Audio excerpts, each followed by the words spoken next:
And welcome back, everyone, to Box Office Report. Today, on the 26th of January, 2025, the last Box Office Report of the month of January for this year. Not surprisingly, I did get Flight Risk at number 1 right with $12 million. Mufasa the Lion King, 8.7, number 2. One of them days, a little over 8 million, $8,115,100.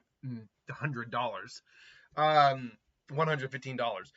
Sonic the Hedgehog 3, number 4 spot with 5.5, and Moana 2 rounding out the top 5 with $4.3 million. Ugh, you want to talk about a lackluster weekend at the box office. If you add all of this up, and I'm doing that right now just real quick, was that 28, 29, 34, you're lucky to see 50 million. This January is always a bit of a doldrum month, but this is is a bit material. Flight Risk debuts with $12 million. No international numbers right now. Look, I don't expect this film to do very well. Let me get those Rotten Tomatoes up here. How fresh are your tomatoes in Flight Risk? Let's find out. So last I checked, the critical score for Flight Risk was around like 22, 21%. Whereas the audience score was at least in the positive range. It was like in the low 60s. Right now, as the weekend is now coming to a close, if this will, give me, there we go. 63%, 21%. Yeah, right where I thought it was going to be. Does Companion have any reviews yet? Nope, not yet. Because Dogman is clearly here with no current reviews. Dogman. We'll talk about that near the end of the video. But look, it would all depend on the quality of the movie. $12 million for a $25 million budget film is not inherently a bad number. That's about 50%. It's a little under, but it's about 50%. The general hope is you can make, if you can make at least a third, you got a shot. If you can make half, you got a good shot. And if you can make over that on your opening weekend to compare to your budget, you're looking good. This inherently wouldn't be a bad number if the movie just was better. The movie is dumb fun. I'm not taking anything away with it. I had a good time with the movie. It wasn't very good, but I had a good time with it. But it's not a movie that is designed to make a lot of money, unfortunately. And this is Mel Gibson. Hell, there was a little clip they showed online where Mel Gibson's just like, okay, yeah, all right, just hit your mark, and then you see the scene of her beating on him. Like, no, I said, don't hit mark, hit your mark. Oh God, which is kind of funny. I admit that they were trying to have a little fun. Yeah, I just don't know what the pulse on this long term is going to be. My guess is though not very good, because looking at this and then compare it to something like Wolfman, which is also made on a very low budget. This is not going to do well, probably. This film has to make, roughly speaking, $70 million just to break even. $12 million isn't going to cut it. So, yeah, not the best of numbers to start with. The Lion King, though, continues to track and make good money. $626 million worldwide total. Now, it is reaching the end of its run. It is kind of starting to run on fumes just a little bit. It's not quite on the fumes level, but it's in that last quarter of a gallon or eighth of a gallon, if you will. So it's wrapping up its run. It's still probably got another weekend or two left in it to reap some rewards. But once February 14th comes around, it's going to be good night, Irene. In fact, let me just get the actual numbers. Or the actual, what's coming out next week. So, not this week, but next week. So, that's this week. We got Companion and Dogman as your two real wide releases. Screw the Valiant one. That's probably not meaning anything. And then, let's see. So, you want the 5th or Love Hurts. Love Hurts comes out February 7th. So, yeah, that's... All these films got like one more week in them before... And even then, Companion might do pretty well. Dogman, it's going to be the first... kids anything in a while, so we'll see what happens. But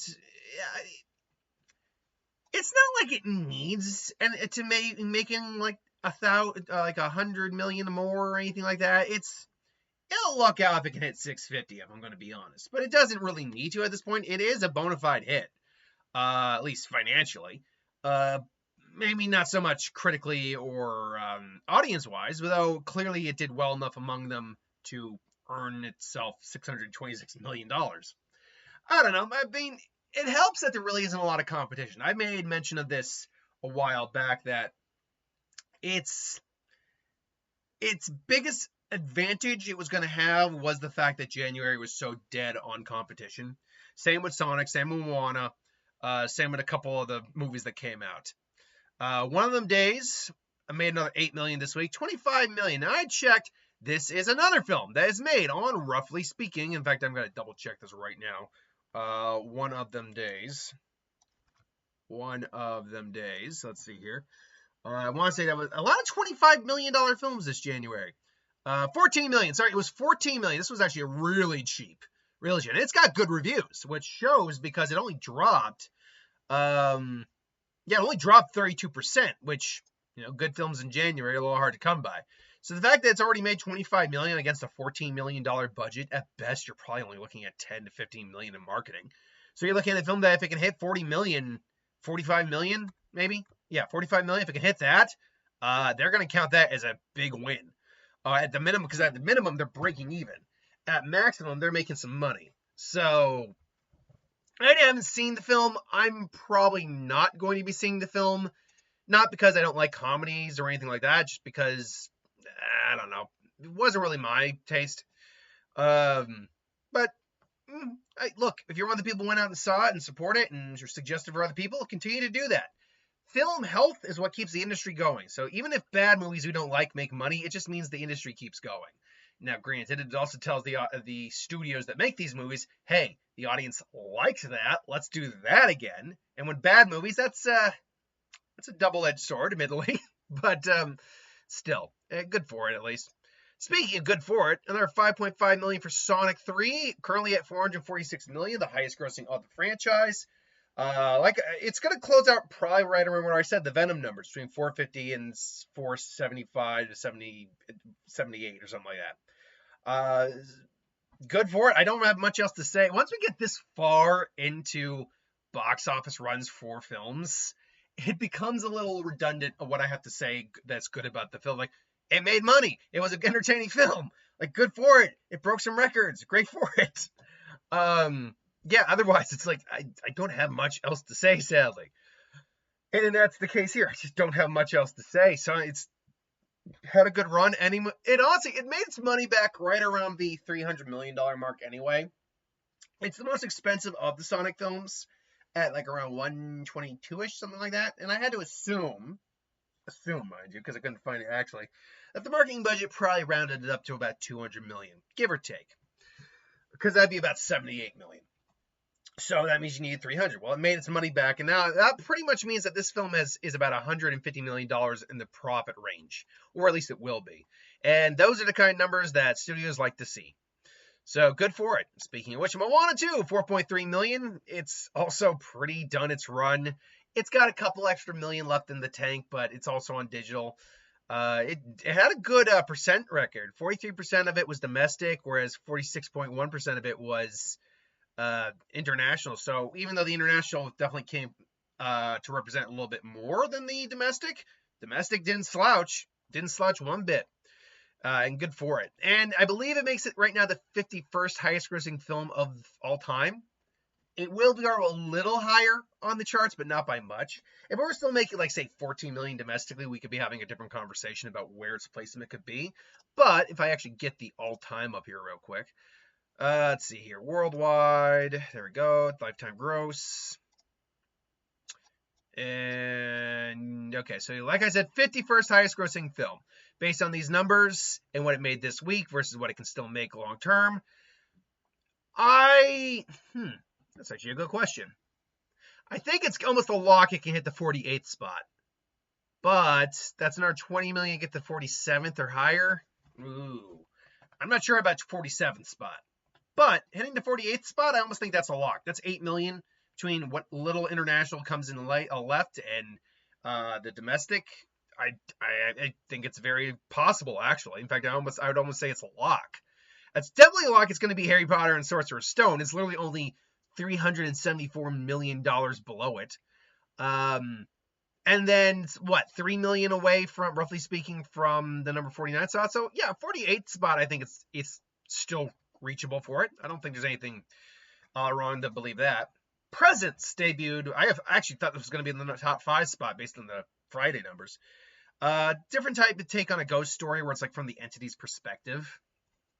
I don't really have much to say on it, unfortunately.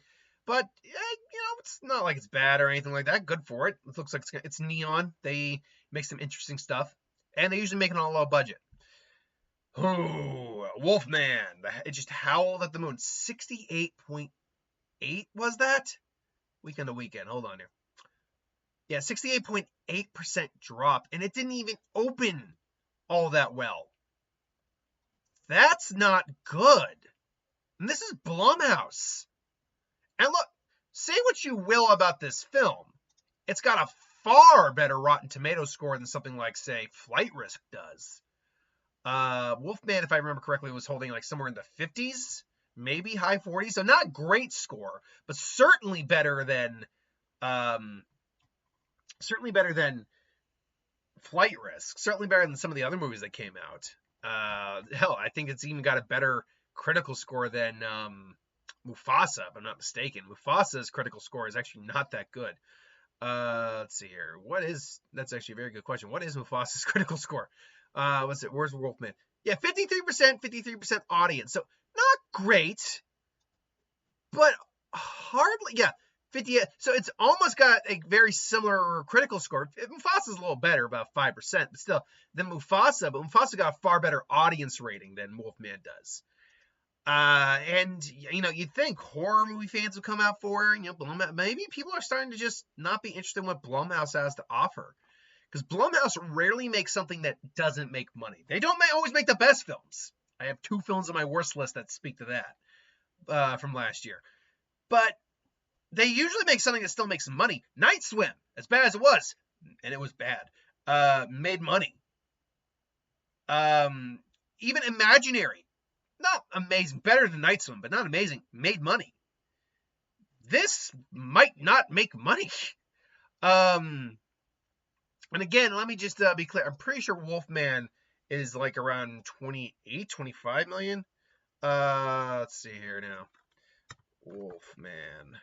All right. Dog fart. Now 25 million. It's a lot of $25 million films out right now. You'd think low budget. Like, why can't we? You can see that Wolfman right there. Why can't we get that Wolfman instead of the weird ass thing we got in this movie? The more I think about it, the more I'm like, I get what you were going for, but no mas. Now the international did at least kick in a bit, so that's good. 9.8 million, and maybe, just maybe, the international can save this thing's ass, because this definitely had more of a marketing budget than something like Flight Risk did. So I'd have to guess about 30 million in marketing. That means you're looking at a film that has to make roughly almost 90 million to break even. This film's not going to do that. The best Universal can hope for right now is to kind of just cushion the damage that it's going to take, unfortunately, from this. The Complete Unknown made $3.1 million, up for a couple Oscars this year, including Best Actor, Best Picture, Best Supporting Actor, if I'm not mistaken. $66.9 million. It's still not even close to making its money back. Because it's made them between like $60 and $70 million. So like 65, not even including marketing. Which, I'm going to be honest, maybe it's because of locations or the actors, but I don't quite see where the money is on that. I'm guessing there must be some visual effects that I'm not registering in that film.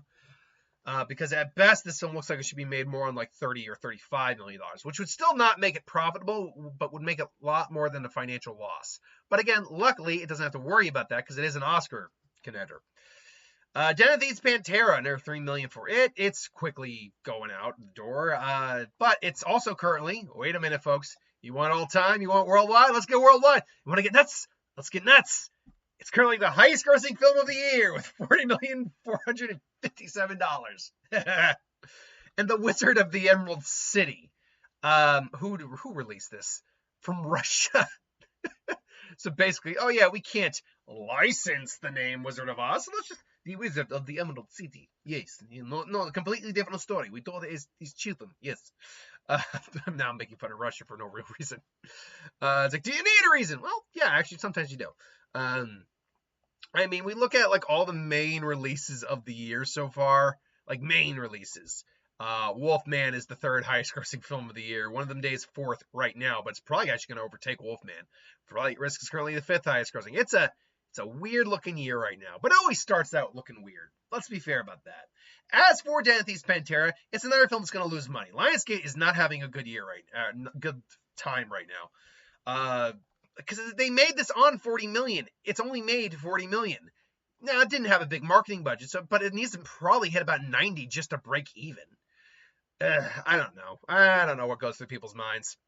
The Brutalist made our $2.8 million. Now, it's another one that's up for a lot of Oscars, but it's probably not going to be making, a lot of money. Brave the Dark, small film that came out, haunted by torturous childhood memories. Nate Williams finds himself engulfed in darkness when his drama teacher, Dr. Dean, bails him out of jail and takes him in. Nate must confront his past before it leads to his own destruction. It wasn't going to be one of my things, but okay. Wicked, $2.4 million. Currently stands at $717 million, making it the official fifth highest grossing film of last year, surpassing Dune. It's official, and that is the placing that it's going to end in. It is not going to be hitting the number 4 spot. It's not making another. What would it have to make? That's a good question. 49. It's not making another $249 million. Not even with a Japanese release apparently happening in March. It ain't doing that. There's no conceivable way it can do that. But it doesn't have to. It's also up for a lot of awards, including Best Picture, Best Actress and Supporting Actress, Best Makeup, I think Best Adaptation, Script Adaptation, if I'm not mistaken. And I think one or two other things. But point being, yeah, it's up for awards too. So, look, $717 million. It's going to make a little bit more, maybe like $725 to $730, but it's good. It, I think, surpassed a lot of expectations. It also underperformed in some expectation from the fans. Some people thought it was going to be $1 billion film. It didn't need to be one to be successful, and this shows. But that being said, Wicked for good? If you don't believe that can be $1 billion film with the success of this one, you're sleeping under a rock. You're nuts. So, yeah, a good for Wicked. I loved Wicked, by the way. I really did. So I had a great time, and I can't wait for the next one. But I was wondering, like Cynthia Erivo when she was cast, I'm like, where do I know her from? She was in Bad Times at the El Royale. She was the singer in that too. I'm like, oh, that's where she's from. Like, I felt like I'd seen her before from somewhere.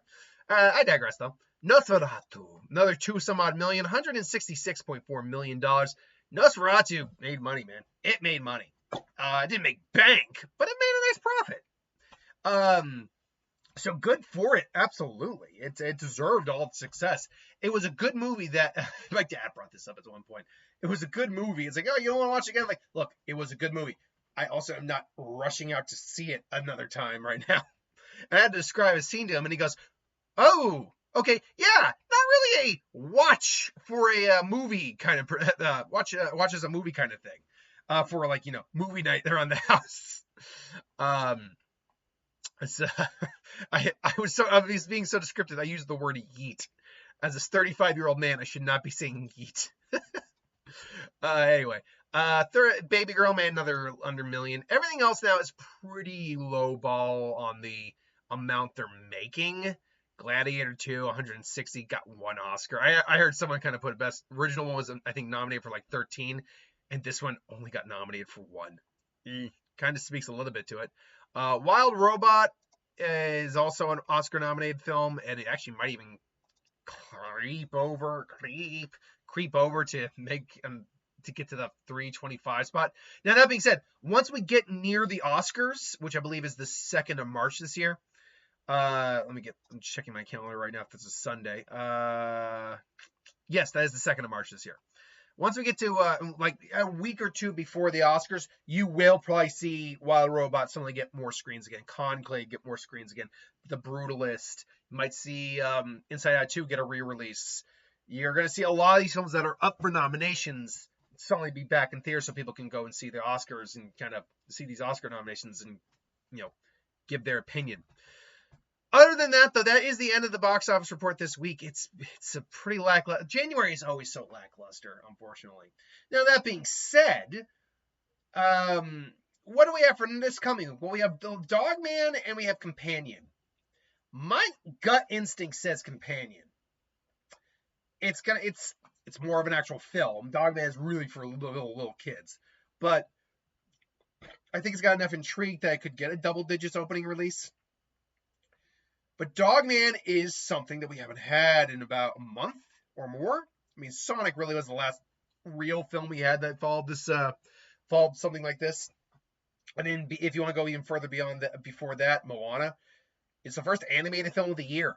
We have been without something new for kids. And I'm not talking about kids and families. Dogman is definitely not a kids and families film. It's a kids film. There's a difference. What's the difference? A kids and family film is something you can watch and actually together and actually enjoy together and actually get something out of the storytelling, all that. That's a family film and family kids film. A kids film is something that you could literally just put on and let it babysit your kids for an hour and a half. They're just like, it's like, mommy needs a drink. Coffee? What? It's coffee. I'm not drinking on my, but still. Yeah, that's the difference. That's what Dogman clearly is. We're not going for anything really in depth with it. Honestly, when it comes to anime films, we're not really getting much until maybe like Elio, if I remember correctly, that comes out in like March or April, something like that. So we're not getting really anything too in depth for, storytelling for a little bit when it comes to animated. But the fact is, it's a new animated film. So, do I think Companion's number one next week, or do I think Dogman's number one next week? If I'm going with my gut, and that's all I'm going with right now, I actually think I'm going to go Dogman. I think Companion's definitely going to be the better movie. I think it's going to be more, just better, just made, or quality, more interesting. It's obviously, I'm not really interested in Dogman, but it's an animated film, and I have a viewer who wants me to review animated films, or likes. I have a certain amount of viewers who like them when I review animated films, so I try to see all of them. So I will still see Dogman, so don't worry about that. But I think it is going to be Dogman because it's just going to have more market appeal. So, and, something new for the families to take their kids to after so long. So I'll go Dogman. I will go Companion after that. Mufasa. One of them days. And I guess I'll say Flight Risk. Because even if it takes a big drop like I'm expecting it to take, it would still put it above Sonic and Moana. So, yeah, again, I'll go Dogman, Dogman, Companion, Mufasa, One of Them Days, and Flight Risk. I might be dead wrong on that. Don't quote me. You can quote me, and I'm willing to be wrong on that. I'm always willing to be wrong on that. You got to be willing to be wrong, because it makes being right feel a lot better. Because humility is what allows you to allows you to feel good about yourself, actually. Because that arrogance, that superiority, that's a false good you're feeling. That's not a real good. You don't usually deserve to feel that way if you're being cocky or whatever. Anyway, I digress. Thanks for watching. Hope you enjoyed. Like, comment, share, subscribe, and I'll see you next time.